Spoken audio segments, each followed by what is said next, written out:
Ce 13 décembre 2014, cela fait 16 ans que la plume de Henri Sebo s'est tue. L'association des journalistes du Burkina lui a rendu hommage tôt ce matin au cimetière municipal de Gounguen où il repose. Et puis le flambeau du 11 décembre est à Kaya. La région du Centre-Nord a accueilli avec joie ce symbole qui lui confère la responsabilité d'organiser la célébration du 55e anniversaire de l'indépendance du Burkina Faso. Voici pour les titres. Bonjour à toutes et à tous. Merci d'être fidèles à l'édition de la mi-journée et bon appétit à vous qui nous suivez à table. Ce 13 décembre 2014, la JB a sacrifié à ce qui est devenu depuis 1998 une tradition, depuis l'assassinat du journaliste Norbert Zongo. Ce matin, au cimetière de Gounguen, on a fleuri les tombes de Henri Sebo et de ses compagnons. Cette année, les membres de la JB ont également déposé des gerbes de fleurs sur les tombes des martyrs. Des précisions avec Moumouni Soubega. Par ces dépôts de gerbes de fleurs sur les tombes, c'est un hommage qui est rendu au journaliste Norbert Zongo et ses 3 compagnons assassinés le 13 décembre 1998. Au cimetière de Gounguen où ils reposent, les militants et sympathisants du collectif des organisations démocratiques de masse et des partis politiques, de la coalition contre la vie chère et de l'association des journalistes du Burkina se sont mobilisés pour la cause. Dans son message d'hommage à Norbert Zongo, l'association des journalistes du Burkina est revenue sur la noblesse et l'engagement de ces journalistes qu'elle juge héroïques. Qui écrivait dans l'Indépendant numéro 218 du 28 octobre 1997, nous citons « Travaillons à redonner à notre peuple les dimensions de sa dignité d'antan, afin que les futures générations puissent dire « Je suis fier d'être burkinabé ». À défaut, faisons en sorte qu'elle n'ait pas honte de l'être. » Fin de citation. Norbert Zongo, ici le pays réel te rend hommage, car tu es, pour nous, plus qu'un digne fils, qui est un héros de la lutte pour la démocratie et les droits humains. La commémoration du 16e anniversaire de la disparition de Norbert Zongo intervient dans un contexte marqué par un changement à la tête du pays et la lutte pour la vérité et la justice se poursuit selon les organisateurs. À la faveur de cette insurrection, le domicile du petit frère du président, François Compaoré, qui est régulièrement cité dans le dossier Norbert Zongo, des documents donc ont été découverts. Nous avons fait le tour de ces documents, nous les avons analysés, nous les avons même expertisés entre griffes et nous pensons que certains de ces documents-là pourraient servir de base pour la réouverture du dossier Norbert Zongo. Nous avons une plateforme que nous allons incessamment adresser aux autorités de la transition. Nous avons également, par le biais des avocats que nous avons constitués, préparé une lettre que nous allons adresser au procureur du Faso. Le non-lieu en lui-même est un non-lieu. Et quand on se réfère à la décision qui a été rendue à Arusha par la Cour africaine des droits de l'homme et des peuples, maintenant que les autorités de la transition vont dans le même sens pour dire qu'il faut rouvrir ce dossier, nous ne pouvons que nous en féliciter et espérer que les choses vont aller plus vite, parce que ça fait 16 ans que nous attendons. L'hommage a été élargi aux victimes des 30 et 31 octobre à travers le dépôt de gerbes de fleurs sur chaque tombe. La commémoration du 16e anniversaire du drame de Sapuy, ce 13 décembre, se poursuit avec une marche-meeting à la place de la Révolution. Et au cours de ce rassemblement à la place de la Révolution, le Premier ministre qui était à écouter ceux qui étaient à la place de la nation, il a rassuré que son gouvernement travaillera entre autres à la réouverture du dossier Norbert Zongo. De son côté, l'association Reporters du Faso a réuni une vingtaine de journalistes à Ouagadougou. Les formateurs auxquels l'association a fait appel leur ont donné les outils pour s'adapter à l'environnement actuel de la profession. Aruna Mari. Se former pour mieux exercer le métier. Ces journalistes venus de Bobo de Lasso, de Koudougou et de Ouagadougou ont renforcé leurs compétences 2 jours durant sur des thématiques nouvelles liées à leur profession. Nouveaux médias et entrepreneuriat, médias et terrorisme, les délits de presse sur les réseaux sociaux. C'est une formation orientée sur l'entrepreneuriat dans la presse et les nouveaux médias. Si vous n'avez pas une maîtrise de ces outils-là, vous êtes malheureusement un journaliste qui n'est pas forcément utile à l'entrepreneur qui préférerait quelqu'un qui est polyvalent et qui a des connaissances dans tous les domaines. Lorsque vous prenez par exemple une situation d'un article qui paraît dans le site web d'un journal et qui est repris par un autre site et il y a citation à comparaître, il faut savoir situer les responsabilités. Ces hommes de médias ont aussi échangé sur le journalisme d'investigation et la contribution de la presse à l'enracinement de la démocratie. La formation est une initiative de Reporters du Faso en collaboration avec l'ambassade des États-Unis d'Amérique au Burkina Faso. Pour l'ambassade des États-Unis, la liberté de l'expression est au centre de la démocratie. Je crois l'intérêt pour améliorer l'utilisation de l'Internet, les blogs, les sites web, pour l'information est très très important. Parce qu'avec l'Internet, les Burkinabés peuvent toucher les Burkinabés diaspora qui vivent dans les autres pays et aussi comprendre les nouvelles, ce qui se passe au monde entier aussi. Les journalistes ont plaidé pour la tenue d'autres sessions de formation, des formations sur la création et la gestion de blogs, mais aussi sur l'animation de sites web. L'apport des journalistes pourrait être capital dans une lutte, celle d'offrir des actes de naissance à tous les enfants du Burkina Faso. Les acteurs de l'état civil à Bobo-Dioulasso veulent pouvoir répondre aux besoins des populations. Ils ont reçu une formation des ministères des droits humains et de l'administration territoriale. Des précisions avec Awa Ouedraogo. C'est parti pour l'opération jugement déclaratif d'acte de naissance, deuxième phase. Et c'est par la présente session de formation au profit des acteurs de l'état civil ici à Bobo-Dioulasso. Pour gagner le pari, il faut les outiller.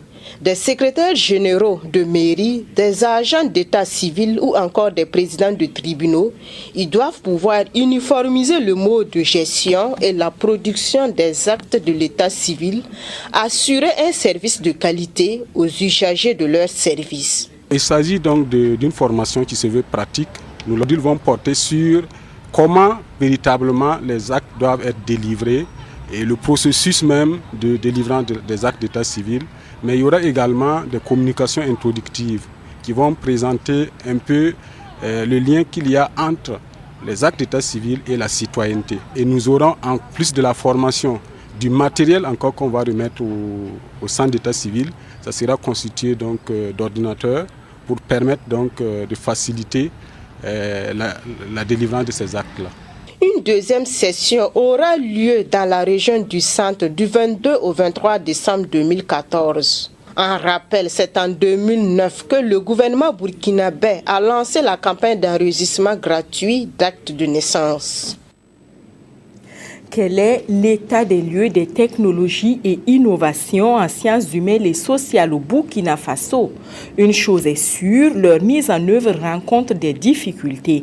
Le ministère en charge du dossier a organisé, en collaboration avec la BAD, un atelier de validation provisoire du rapport sur la disponibilité et l'innovation en sciences humaines et sociales. Yolande Lombo.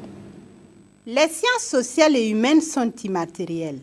Elles sont en amont et en aval et représentent la mère de toutes les sciences.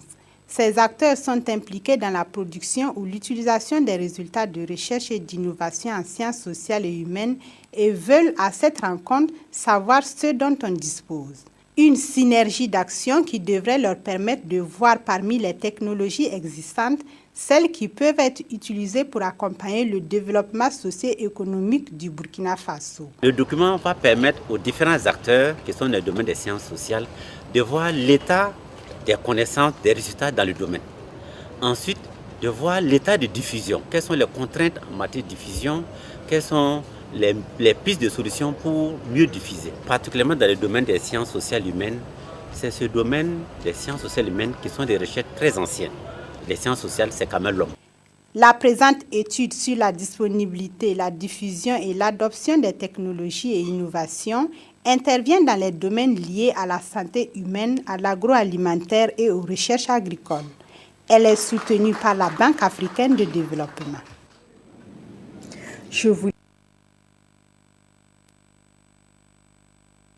Décembre décembre 2015 à Kaya pour la célébration du 55e anniversaire de l'indépendance de la cité du Bankui. Au chef-lieu de la région du Centre-Nord, le flambeau du 11 décembre a effectué des haltes dans des localités comme Korsimoro et Bousouma. Le point de ce voyage du flambeau du 11 décembre avec Seydouzo.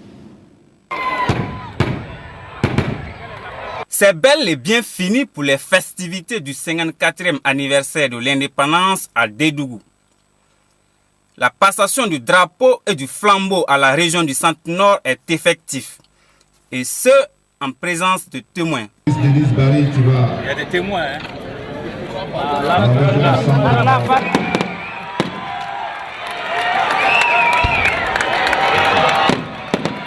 Première étape pour la présentation du flambeau aux populations de cette région, Korsimoro.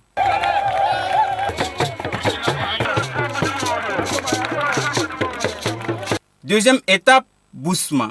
Il est 3 h du matin, mais la population tient à accueillir le flambeau.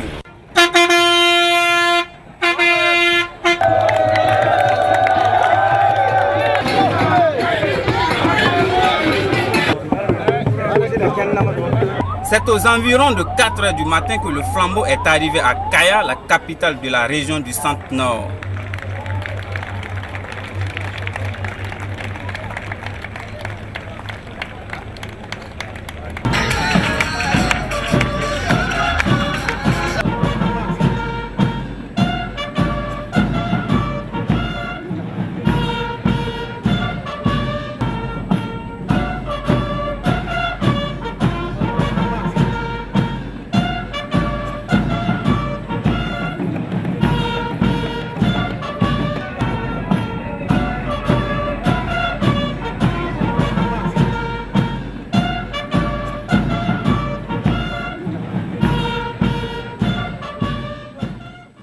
Vous l'avez vu, les populations de Kaya ont accueilli cette flamme avec joie. L'organisation du 11 décembre est un défi que tous entendent relever. Quelques habitants de Kaya se sont exprimés sur le sujet au micro toujours de Seydouzo.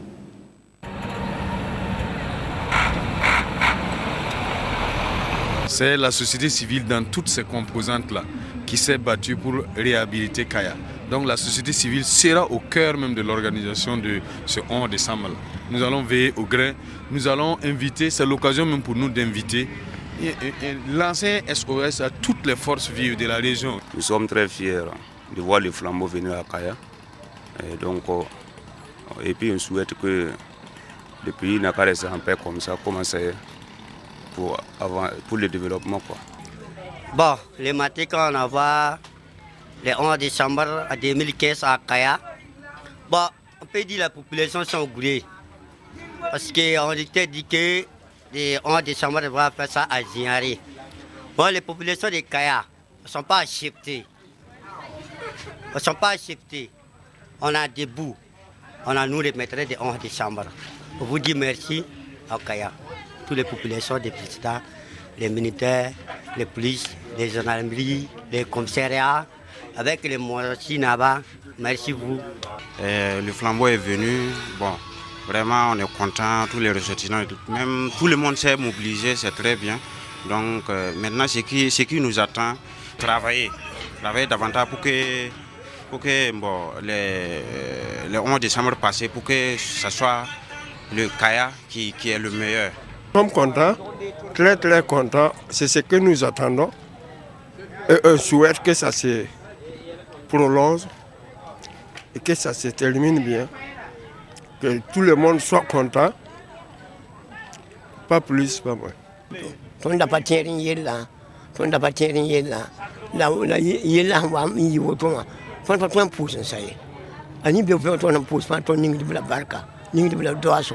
En tant que citoyen kaélé, je suis vraiment content que cette cérémonie puisse se dérouler à Kaya parce que c'est une bonne initiative, ça développe le pays et puis on va gagner tout ce qu'on ne pouvait pas gagner.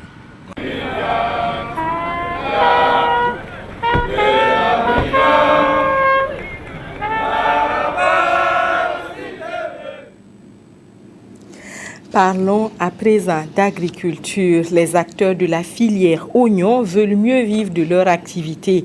Ils se sont donné rendez-vous à Ouagadougou pour parler des difficultés de leur domaine. L'Assemblée générale de ce 13 décembre doit leur permettre de mieux envisager 2015. Claudine Bikaba. La filière oignon s'organise pour mieux affronter les difficultés auxquelles elle fait face. Pour cela, le comité d'interprofessionnel de la filière oignon du Burkina, SIFOB, tient son assemblée générale annuelle à Ouagadougou. Essayer de capitaliser tout ce qu'on a eu à faire toute l'année. Donc, essayer de voir les activités qu'on a menées. Et maintenant, les moyens aussi qu'on a mis dans cette même année, qu'on essaie de s'arrêter, voir ce qu'on a fait et voir aussi les insuffisances afin de pouvoir voir en 2015 qu'est-ce qu'on va pouvoir faire. Les tracasseries douanières et policières sont entre autres les problèmes dont les acteurs de la filière vont discuter à cette rencontre. Cependant, au regard de l'apport de la filière dans l'économie, un spécialiste du domaine participe à ces discussions et il se prononce. Quand une filière est très bien organisée, ça veut dire que l'argent aussi est bien géré, donc ce qui va permettre en tout cas de pouvoir engager non seulement des activités économiques, notamment des emplois, notamment donc puisque c'est une filière aussi qui implique beaucoup d'acteurs. Donc, non seulement des transporteurs, vous avez aussi des courtiers, vous avez des transitaires. Donc, ça veut dire que quand la filière est bien organisée, tous ces acteurs-là ont forcément leur contribution aussi donc, dans cette filière-là. Créé en 2011 par la volonté des producteurs et commerçants d'oignons, ce comité d'interprofessionnel s'engage non seulement à plus structurer la filière, mais aussi à mieux la défendre pour plus de retombées pour les différents acteurs. La ville de Sia s'apprête à vivre sur le coup de 15h30 un match capital.